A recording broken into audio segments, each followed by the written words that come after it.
House Square, en Filadelfia, Pensilvania. En días soleados, el parque se llena de gente que va a broncearse y que sale a hacer footing. Muchos son estudiantes de la cercana Universidad de Pensilvania.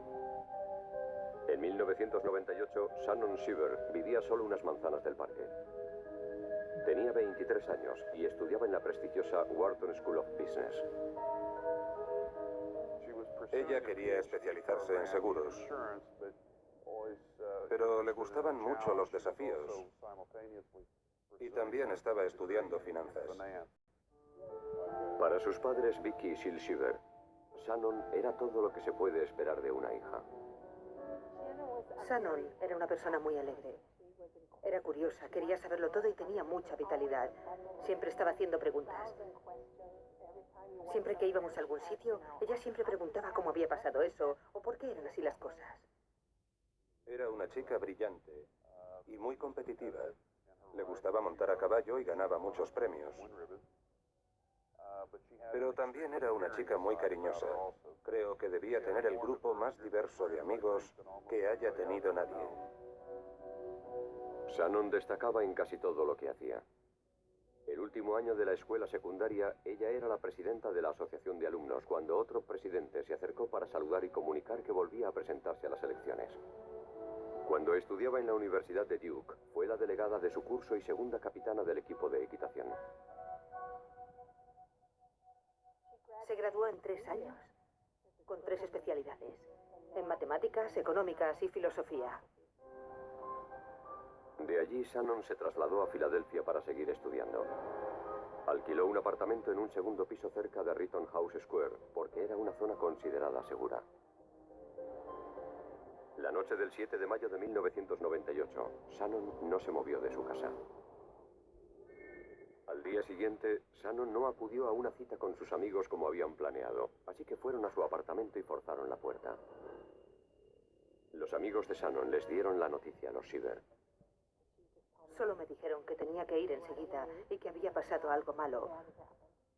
Pero yo dije, Sam, tienes que decírmelo, quiero saberlo, y me dijo que estaba muerta. Estaba preparando el baño y había unos papeles. Luego sabemos que estaría estudiando. El asesino había conseguido trepar hasta el balcón del segundo piso y había entrado por una puerta de cristal corrediza.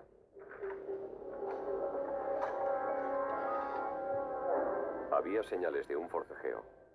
Había libros caídos de una estantería a un lado de la cama. La habían estrangulado y agredido sexualmente. Faltaban su cámara, su collar y su pluma. Y había sangre, supuestamente del asesino, en la cama, la pared y en la barandilla del balcón. Suponemos que le habría mordido o que se había cortado de alguna forma. La sangre de la barandilla del balcón era la prueba de que había salido por allí.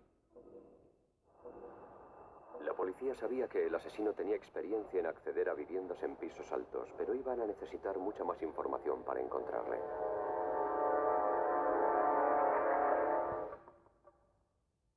Shannon Shiver era una joven universitaria con un futuro prometedor que se truncó trágicamente el 7 de mayo de 1998. Cuando fue robada y asesinada en su apartamento de Filadelfia.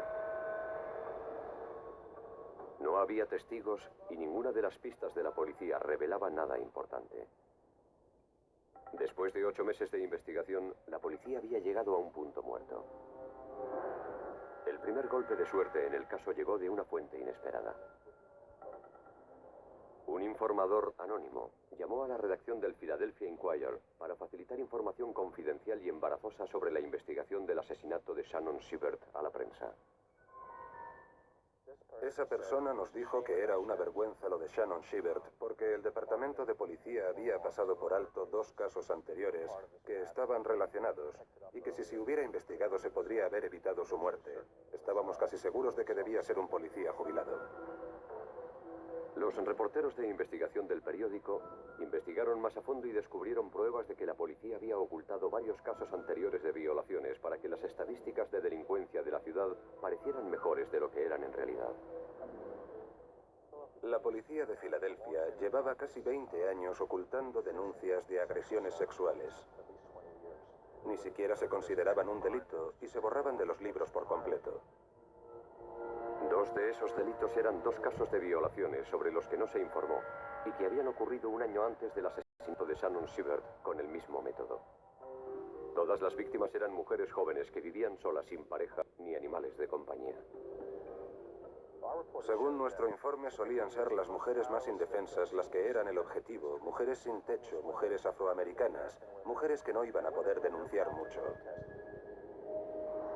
Una de las anteriores víctimas pudo ver fugazmente la cara de su agresor. Un dibujante de la policía hizo este retrato robot. Le describió como un joven alto, bien parecido, de complexión delgada y de unos 25 años. Creamos un equipo especial. Vinieron policías de otros departamentos. Había policías de incógnito. Hicimos circular el retrato del sospechoso. Se trataba de una persona muy ágil, delgada y muy atlética. Preguntamos en los gimnasios de la ciudad y de los alrededores. En julio de 1999, Boyle y Peary decidieron recurrir a los expertos en perfiles del FBI para pedir ayuda. Basándose en casos anteriores, los expertos en perfiles pensaban que el violador debía conocer bien el vecindario. Alguien que gustara de salir por las noches y que probablemente tuviera algún antecedente por voyerismo o por abusos sexuales.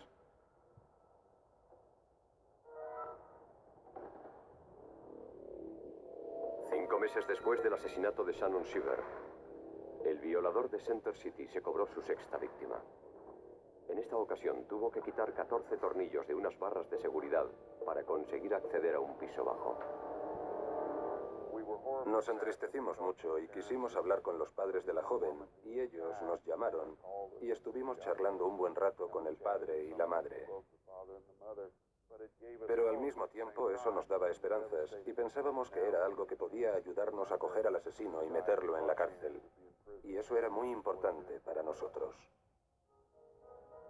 Después de la sexta agresión, los detectives Boyle y Peary dieron otro paso.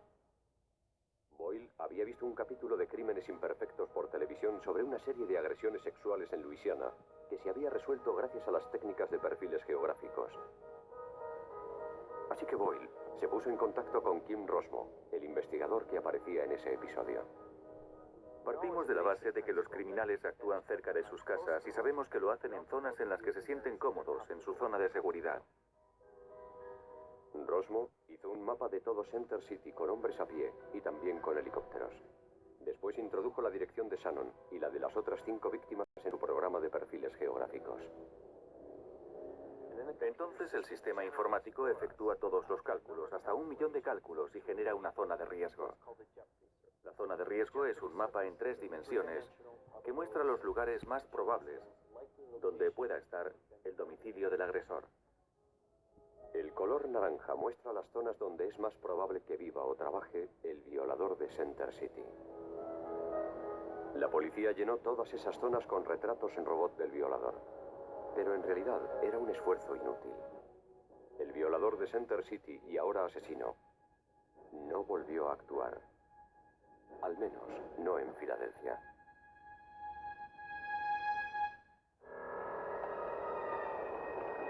Poco después de que el violador de Center City se cobrara su sexta víctima en Filadelfia, los crímenes cesaron misteriosamente. La policía tenía varias teorías. El agresor solo actuaba durante los meses de primavera y verano. Cuando llegó y pasó el verano de 2000 sin producirse incidentes, la policía empezó a temer que se hubiera ido de Filadelfia y que ya nunca podría llegar a ser capturado. Los investigadores sospechaban que el violador era un estudiante universitario que vivía en Filadelfia en verano y que iba a clase fuera de la ciudad. Lo que no sabían era que a 2.700 kilómetros de distancia, en Fort Collins, Colorado, había un violador parecido que estaba cometiendo los mismos crímenes exactamente de la misma manera. El sospechoso accedía a las viviendas quitando contraventanas y trepando hasta los balcones. Y una vez dentro, el sospechoso asaltaba a las víctimas mientras dormían. El asaltante había actuado en 5 ocasiones durante la primavera y el verano de 2001. Cubría la cabeza de las víctimas con una funda de almohada y después las agredía. Pero en su quinta agresión, cometió un error. Había entrado en el apartamento de la víctima a través del balcón de un segundo piso.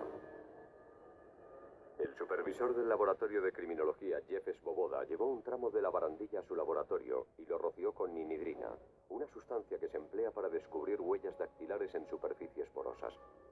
La ninidrina reacciona con los aceites de la piel, haciendo que las huellas se vuelvan de un color violeta. Una hora después, ya tenía los resultados. 3 huellas perfectas. Apoyó la palma de la mano aquí, dejando la huella del pulgar izquierdo, el anular izquierdo y el meñique, y después saltó. Desde Fort Collins se enviaron fotografías de las huellas junto con la descripción de los ataques a los departamentos de policía de todo el país pidiendo su colaboración. La carta llamó la atención de una secretaria de policía de Filadelfia. Recordó al violador de Center City, como se le llamaba entonces, y se puso en contacto con la unidad de víctimas especiales y con el detective Latour. Entonces el detective Latour avisó al departamento de policía de Fort Collins. Cuando se comparó el ADN de las pruebas de violación de Colorado con la sangre encontrada en el apartamento de Shannon Shiver, el ADN coincidía. Cuando nos llamaron diciendo que habían hecho el análisis y que las muestras coincidían, fue una tremenda alegría. Creo que todos teníamos la esperanza de que ahora íbamos a conseguir cogerle. Pero, ¿por qué había dejado Filadelfia el violador para ir a Colorado? ¿Y cómo iba a atraparle la policía? Para averiguarlo, los investigadores tenían que identificar a todas las personas que hubieran estado en Filadelfia durante la oleada de crímenes y que luego hubieran estado en Colorado durante los hechos ocurridos allí. Cualquier persona que tuviera esas dos ciudades en común era alguien que nos interesaba. Un experto en delitos informáticos, el teniente Ed Monaghan, le pidió a un amigo de la universidad, Bill News, que le ayudara con la búsqueda. News trabajaba en LexisNexis, un servicio de recuperación de información que contiene más de 30.000 entradas en sus bases de datos. No podemos revelar todos los parámetros de búsqueda en este programa. La mayor parte es información geográfica, pero no puedo decir nada más. Buscaron entre los archivos de entidades bancarias y encontraron los nombres de 319 varones que habían hecho transacciones financieras en Filadelfia y después lo mismo en Fort Collins, Colorado. Redujeron más la lista buscando varones de entre 20 y 30 años que hubieran estado viviendo en las zonas o cerca de las zonas de los crímenes de Filadelfia. El código postal es una forma rápida y cómoda para identificar una zona geográfica. Monaghan redujo la lista a 83 nombres que envió inmediatamente a la policía de Colorado. Los nombres se sumaron a una lista de otros 800 sospechosos que ya tenía la policía de Colorado. Antes de poder comprobarlos todos, se produjo un séptimo ataque. La policía necesitaba actuar con rapidez antes de que hubiera un octavo. Ahora la policía sabía que el violador de Center City, Filadelfia, estaba en Colorado cometiendo los mismos crímenes allí. En total, había habido un asesinato y 12 agresiones sexuales.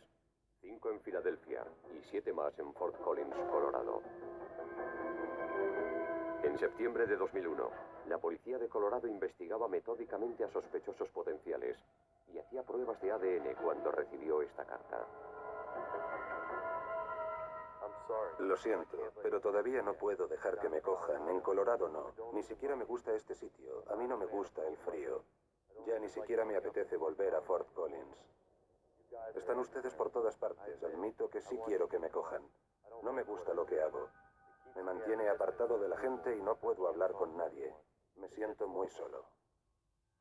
La carta incluía detalles de los crímenes que solo podía haber conocido el autor.